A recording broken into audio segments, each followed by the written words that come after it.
Hey everybody, it's Cindy Teevens. I am the spiritual facilitator that keeps it real, and because of that, I get real results that last.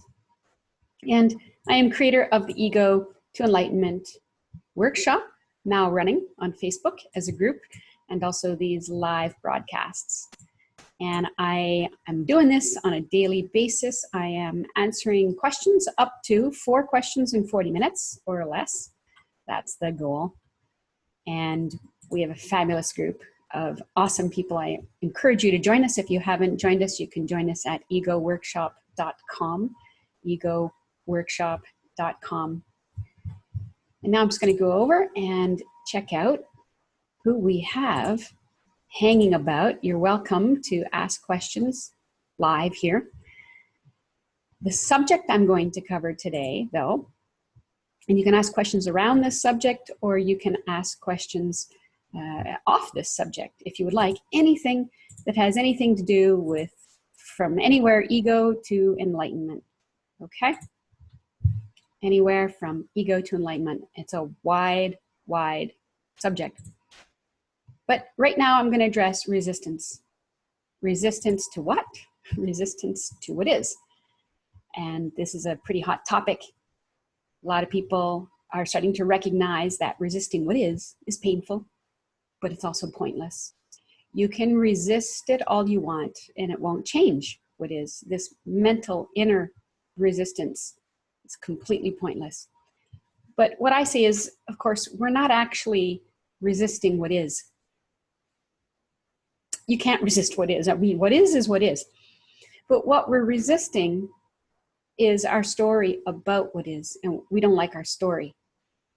So what am I talking about? Well, pretty much everybody is familiar with the voice in the head. Lots of different names for it, and if you have a pet name for it, feel free to offer one up to the group as I talk.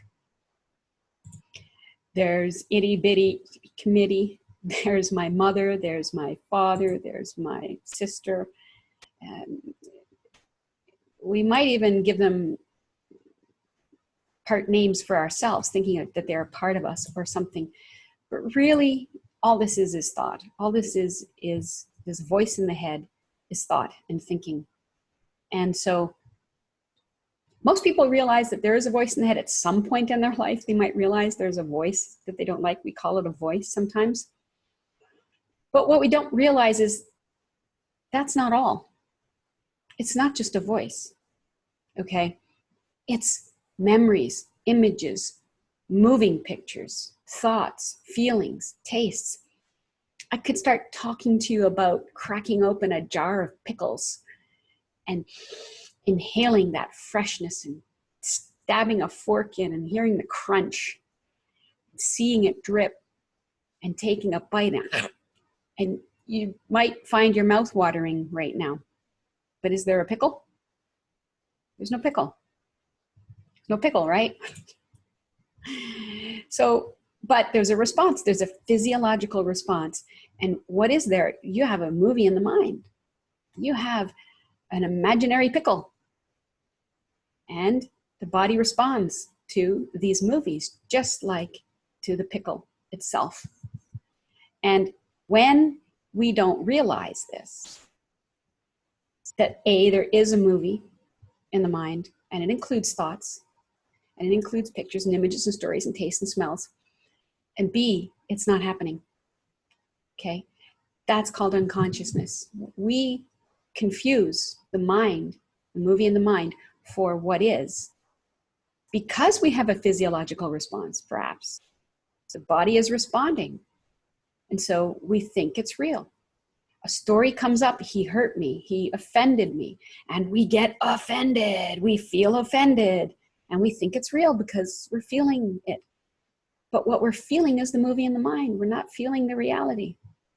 And this is how we have misunderstandings with other people. You ever had a misunderstanding? It was so far off base, you have to laugh at it.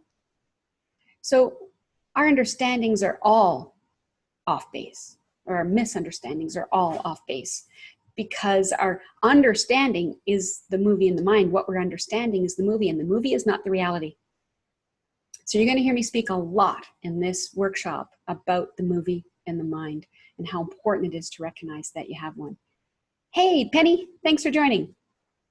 Seems we have a few other people, but I don't see them typing yet, so I don't know who we have watching, but thanks for being here. Yeah, so very first place we have to start is this movie and recognizing that there is one and learning to discern. Oh, hey, Claudia. Thanks for saying hi. Learning to discern the movie from the reality. And it can be quite sobering at first if you've never done this before, if you've never realized it. But I hope it is also exciting because it can free you. It means that your suffering, all of your suffering, your whole life is unnecessary, completely optional. We don't suffer about the reality. We don't suffer about what is. You know, unless there's a knife stab in your arm or something, you're going to have physical pain and you got to go do something, but you still don't need to mentally suffer over it. And so all of your mental, emotional suffering, your whole life has been optional. It's been about the mind, and the mind is not what is, the mind is what is not. And so this could be exciting because it can free you from your past, everything you've ever thought about your past, and it can free you from everything you fear about the future. So I'm very excited to get this conversation going. Get the direct insights and realizations you're going to have doing this work, because you will if you do the work. It's not a lot of work. It's kind of fun. And hear your experience. The wisdom that comes out of people is so beautiful, and so is the humor. At times we can start to laugh at ourselves now, not take everything so seriously, certainly not the mind. Okay, so that's what we're all about here. And I invite you to participate. I invite you to appear. Come here, type questions, give some input, share your experiences, because it helps everybody. That's what we do in our community. We've got some of the most amazing, most compassionate, caring people here to support you, not just myself. We have some fabulous members who are present in the workshop, members of my community. And at the end of this workshop, which is running from September, well, from now, but we're really going to start to do the official teachings September 6th until the 20th. And after that, we'll open the doors to the community and course that has been closed. Okay, so what we do, we put this out there, we share some basic introductory information, see if you get anything out of it. A lot of people do. And if it fits you, if it feels like you're getting some ahas out of this, we'd love for you to join us in the community, and that opportunity will come later. But we open the doors up for a while, we open enrollment, and we shut it down, because we get on with taking care of our members, and we dive deep, okay, into the truth of who and what you really are, and the ending of the suffering that is unnecessary and illusory. And so free you to be free in this life, to fulfill your true purpose, and to just live in love, joy, and peace, just because you can. Why not? Sound good? Join me in the workshop. Learn what you can, take everything you can, soak it up like a sponge. Ask questions, because that's when the really great stuff comes out, is when people ask questions. Hey, Nicole, thanks for joining. And keep the questions coming. You need to burn through your questions. Imagine when you have no more questions about reality, life, existence, birth, death. Then what? Then what? Okay. Someone asked a question I did answer online. I'm going to answer it in the video here. Because I said resisting what is painful and pointless. And we're not actually resisting to what is. We're resisting or reacting to the story, the movie in the mind, about what is. And someone said, are we resisting our suffering story or unable to stop it? And I said resisting, which means disliking and struggling with it as if it's real, and not realizing unreality. That's what resisting means. So we think it's real and we're fighting with the movie in the mind, when we realize we don't have to. And when you do that, that just feeds it. It just makes it worse. And it's not that we're unable to stop feeding this. We just don't know what to stop. We think we try to stop it with a thought. You know, trying to stop thought with another thought is not going to work. And so that's what this ego workshop is all about, is learning all about the ego and learning, you know, what is ego? What is enlightenment? What are we talking about? Where are we on the path? And we provide you with a wheel, the 7 stages on the path from ego to enlightenment, or self-realization, which is a term I prefer much better, because enlightenment is a dime a dozen. People are having all kinds of experiences that they're calling enlightenment. If I equate enlightenment with self-realization, none of these qualify. None of them are enlightenment. And in the true sense of the word, none of them are. So you may have an insight and have a really good feeling over it, but the feeling is temporary and you don't understand the insight and it's lost and gone, and you say, I had an enlightenment or an awakening and I lost it. No, you did not. This is not possible. You had an experience, you had an insight, and there can be many insights on the path. You had an insight and you had an experience because of that insight, and all experiences come and go. That's their nature.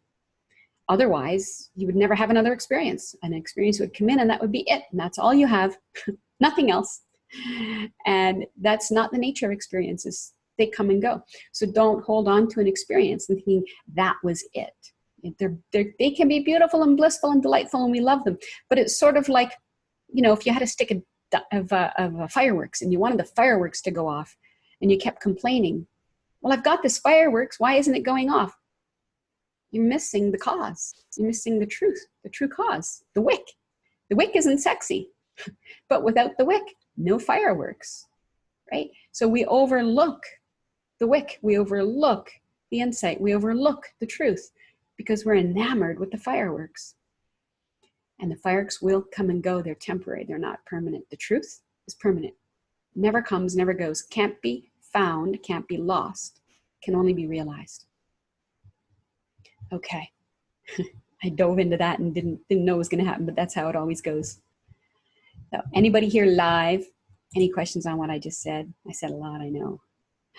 Claudia says, I'm having a hard time understanding the movie in the mind. Is it the way I perceive things, or is it the way I remember things from the past, or is it neither of these things? What a great question. Thank you for that. Can help me clarify.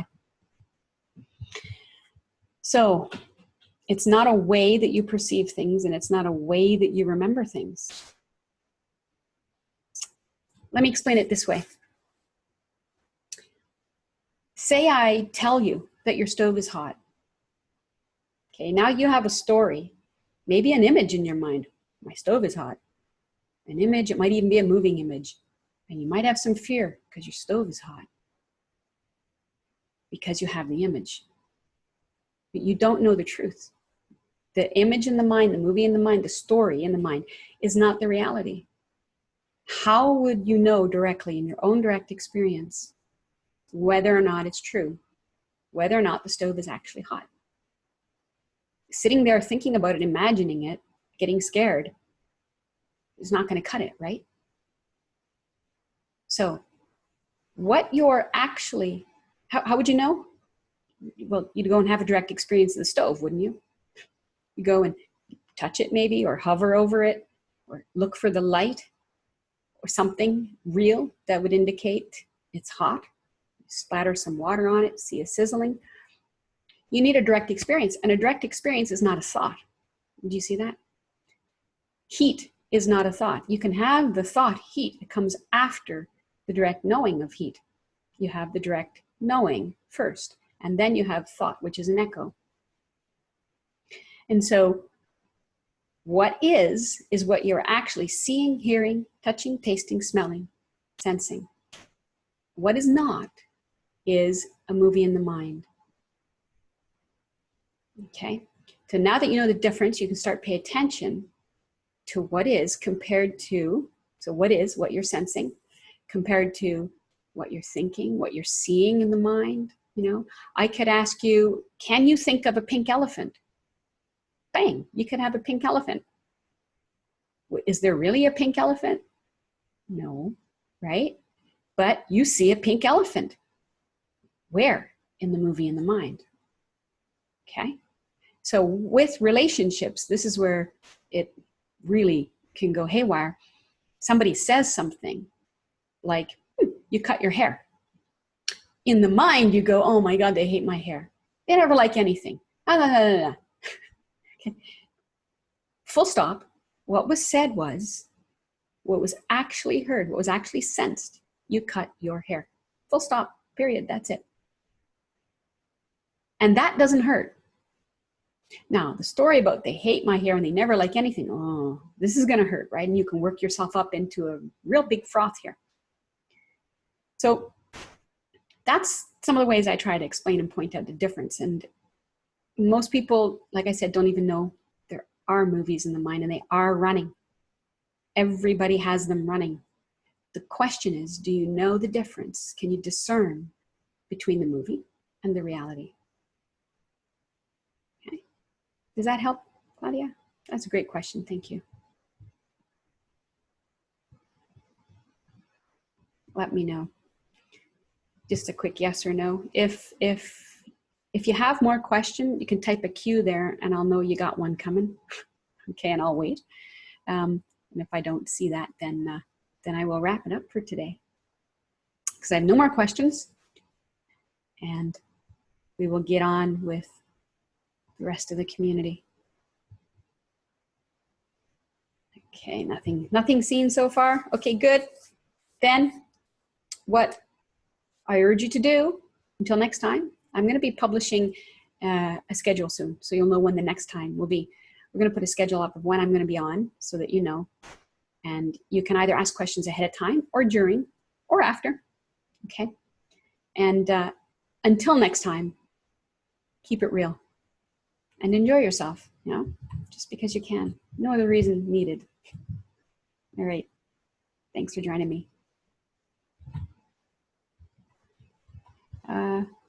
Claudia says, thank you. I really like the hair analogy. It made it perfectly clear. Excellent. Super. Thank you.